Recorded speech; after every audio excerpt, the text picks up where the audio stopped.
What's going on, guys? Zerse here. And this is actually a video that I was meaning to make a long time ago, do some commentary on it because there's lots of things that really bother me about it. And I think it's something that really needs to be chatted about a little bit, especially in a kind of brass tacks kind of way. So, here's what I'm going to ask you guys to do. I'm going to ask you guys to watch Bree's video in full, so that way you guys have the complete context of everything of what happened, and so that way when you watch this video you're going to be able to understand where each individual part manifests, or where each individual part comes from. Alright, so I'm going to ask you guys to do that, and if you choose not to do that, well then please do not accuse me of quote mining or making stuff up, okay? So that being said, I'm going to ask you guys to do that, and I'm going to make the assumption that you have done that, and going to let the clip roll. This is a quick trigger warning.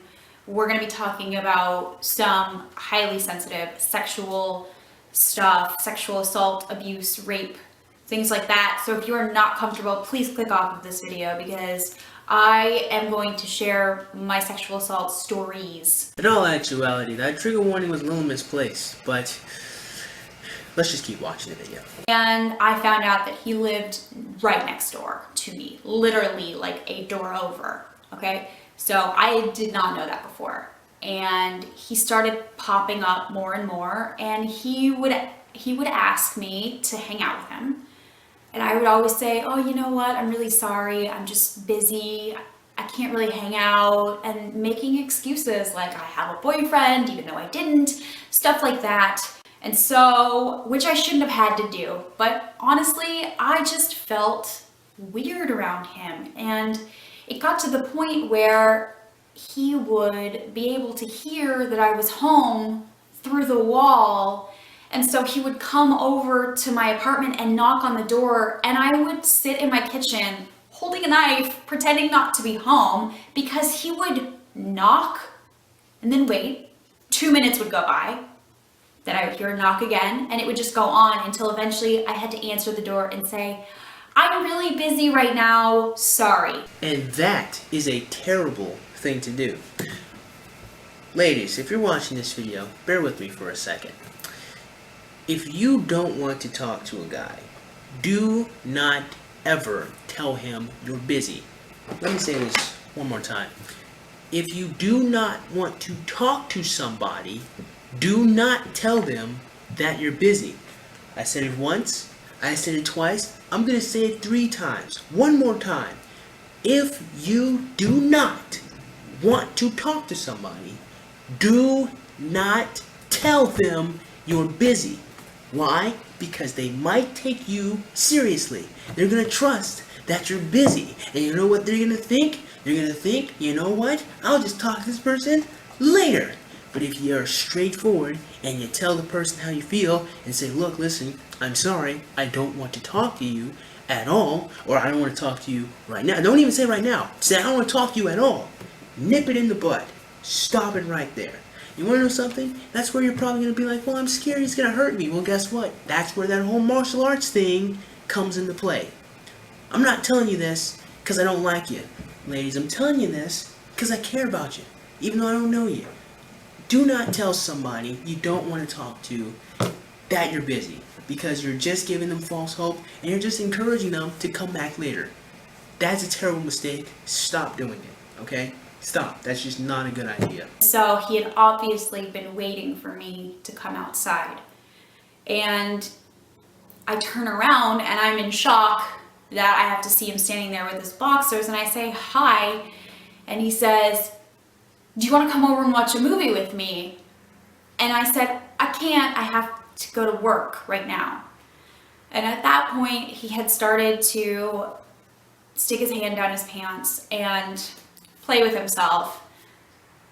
And then he exposed himself to me and started playing with himself. And in shock, I was just standing there frozen, and I was like, what the fuck do you think you're doing? And he said, I want to fuck you. And I ran with the dogs. I ran to the office of my apartment building, and I said, screw it.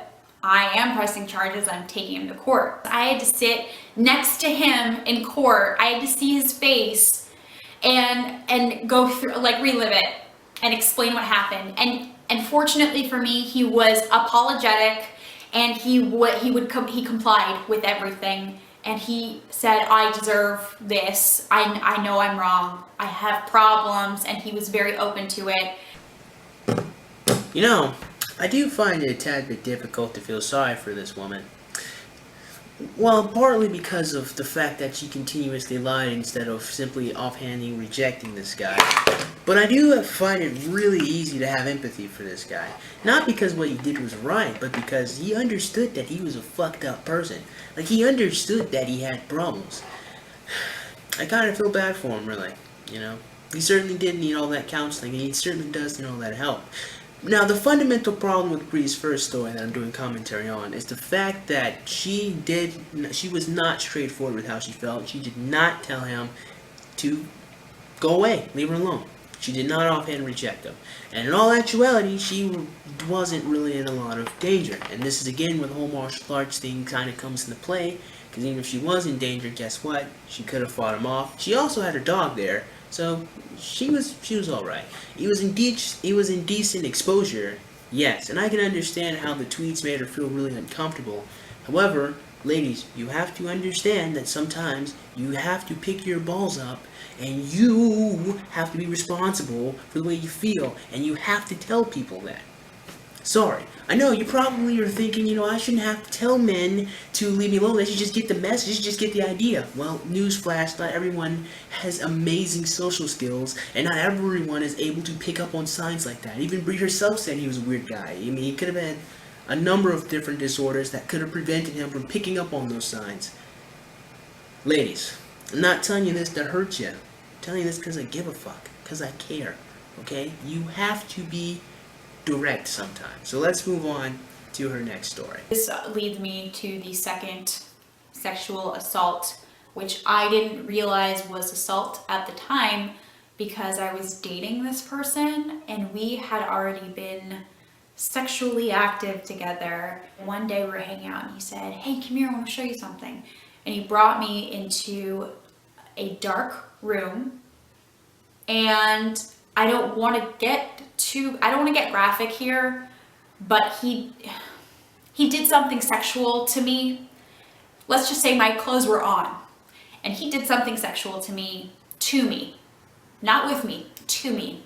Now, I'm going to make the assumption that this woman is talking about fellatio, which means I'm going to make the assumption that he was somehow able to push her head down on her knees and took his pants off, or pulled his pants out a little bit, then put his penis into her mouth, and then I guess he had sex with her mouth, and at some point she didn't think that it was a good idea to move or do something about it. Again, I really don't know what she's taught. She said he did something to her, and I will assume that it was indeed fellatio. So, but because she said that she kept her clothes on, so that's what I think it is. I don't know. That made me feel humiliated. It was degrading. I felt like a dog. And because I was dating him, in my head, that was my excuse. Like, my excuse was, oh, you're dating him, you know, and that's what you do in relationships. It's about compromise. Just because you're not feeling into it doesn't mean you can't neglect his need. Now again, we get to a fundamental problem here. And that fundamental problem is actually very similar to the first one. Bree never said that she made any effort to stop him. She also said she never made any effort to say no. She never made any effort to do anything. She just said he did it to her. And then she goes on to say that she had this idea that she had to please her man. And if that's the case, and she felt like she had to please him, well then, on some level, she had to have given him her... Well, I guess she didn't give him her consent, but I guess she kind of did, because... I don't know, consent's a very confusing thing, because, I mean, I guess at some point in time, I guess he stopped, or he kept, I don't know, it's a very, I didn't really go into detail. I really don't know how to feel about that second story, because there's just no detail in it at all. She just said he did something to her, but what I don't know is if she said something. She never said she made any effort to stop him. She never said she made any effort to get out the way or do something else. She said that she rationalized it by she had to please her man. So I guess she was doing it with him. Well, I guess she let him do it to her, according to her own words. But again, the same problem here. Fundamental problem is she didn't stop him. She didn't say no, and she didn't do anything about it. And I know a lot of ladies are all like, silence isn't consent. And you know what? Maybe it's not. It's not. Well, I mean, actually, again, consent is a very nuanced topic that requires its own video unto itself. But for some people, silence is consent. Yeah, sometimes it's implied. Some girls do like being taken. Some girls do like it when you just, jump on them. Well, not slam against the wall, but, be sexually aggressive. You know what I mean? And if she didn't stop him, she didn't say anything. I mean, they were in a relationship. She said they were sexually active. I mean, I don't know.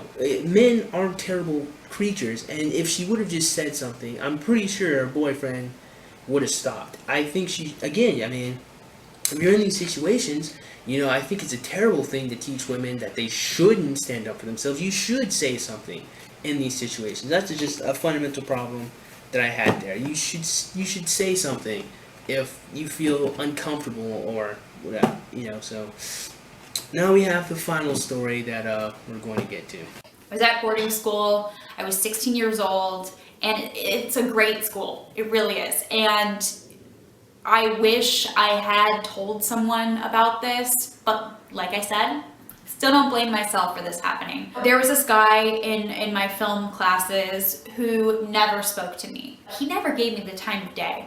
And one night I was walking to one of my classes in the dark, and I just see a figure coming out, and he sees me and I see him, and I just kind of nod at him like, hey, and he kind of just pulls me into the first building and starts kissing me and touching me like over my clothes and stuff like that. We heard footsteps, and so he just kind of casually got off and walked away. Now, see, she betrayed herself here. You see, I was listening pretty closely. This is actually my third or fourth time going through this video.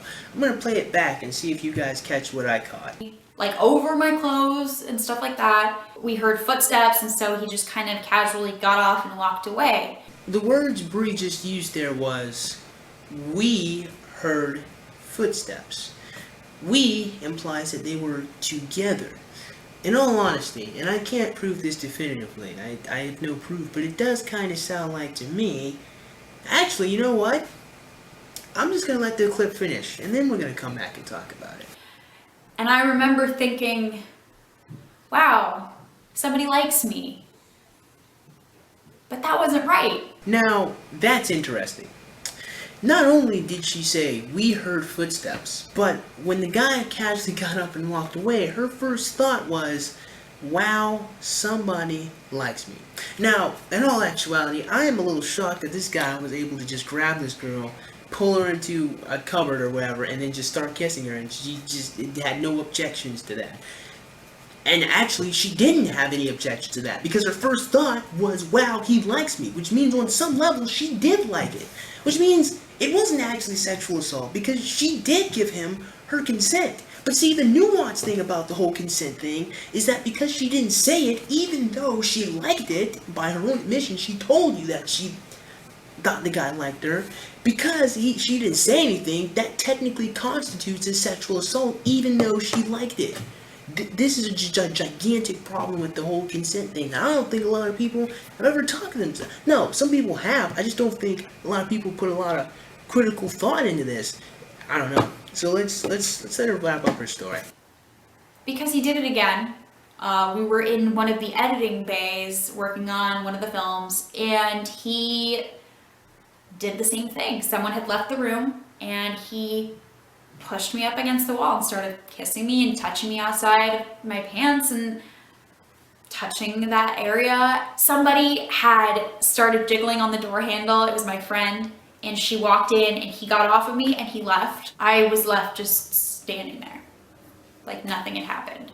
Yeah, in all honesty, I find it very hard to empathize with Bree here on her last story, especially. On their first story, and say, you know what, an indecent exposure, you saw somebody's penis, you're gonna be all right. It's not the worst thing ever. Maybe the tweets and the fact that he put a lot of pressure on her is what really got her. But I mean, she's gonna be okay because according to her, she's sexually active. So I mean, I guess penises don't bother her all too much. I mean, they can't bother her all too much. So it wasn't the penis; it was the guy. It had to be, at least. That's how I'm reasoning. Um, so I mean, sometimes you gotta stand up. You gotta say something. This isn't saying that it's your fault if something bad happens. I don't know. It's not victim blame. It's not saying it's your fault, but it is your responsibility to protect yourself. So that's the first story. I mean, second story. I don't know what happened. I don't know what she's talking about. I think it's fellatio, but even then, she then goes off to explain how she felt it was her job to please her man. It just kind of sounds like to me that this isn't, she wasn't forced to do anything. She just there's just lack of an action, just lack thereof doing something. And I guess she's just trying to say silence is not consent. However, in different cases, silence is consent. And then if we go to the next story where she says, wow, somebody likes me, the guy who grabbed her and just started making out with her, she did like it, So I mean, I don't know. I don't know. I think what it really sounds like to me, if I'm going to put it really bluntly, is it sounds like she doesn't want to be responsible for rejecting people. She kind of sounds like she just wants men to read her mind and to feel the way she's feeling. However, in that last story, she very clearly did like what was happening based on, she said that some guy, that she liked it. She said that, wow, the guy likes me. And then she even said, we heard footsteps, which implies that they were together, which implies that she was also in the act too. Otherwise, it didn't make any sense that she also would note that she heard the footsteps coming too. I don't know. Maybe that's me just thinking too critically about that. But I just find it very hard to empathize with her. I do genuinely think that she was just exploiting the whole sexual assault thing just to get some views. I genuinely think so, because there are lots of women. I even saw in the comment section, there are so many other women commenting, like, listen, literally saying for themselves, this is not sexual assault. They'll even tell their own stories. Look, I've been forcibly raped, forced to do these different type of things. Stop it. Like, this is not sexual assault. She's like, there's some who say this isn't right, but it's not assault, and I kind of agree with them. I think it's very fake to me, and this is just my feelings, but if we based on the facts, based factually fucking speaking, the last story certainly was not sexual assault because she liked it. I can't say much for the second story. The first story, she wasn't even touched, so that's not really sexual assault. Maybe sexual harassment, but not assault. But yeah, I think the lesson here, the moral of the story is, if you are truly uncomfortable, you gotta say something. You have to. It's your life, and you have to live it. It's your responsibility. That being said, I certainly hope somebody got something out of this video. I am going to be responding to her clothing statement, because her clothing statement is a bloody doozy. For that being said, I certainly hope you guys enjoyed today's video, and if you did, man, go ahead and click that like button. Go ahead and click that subscribe button. Comment box below, and as always, have a great day. I'll see you cool cats soon. Adios.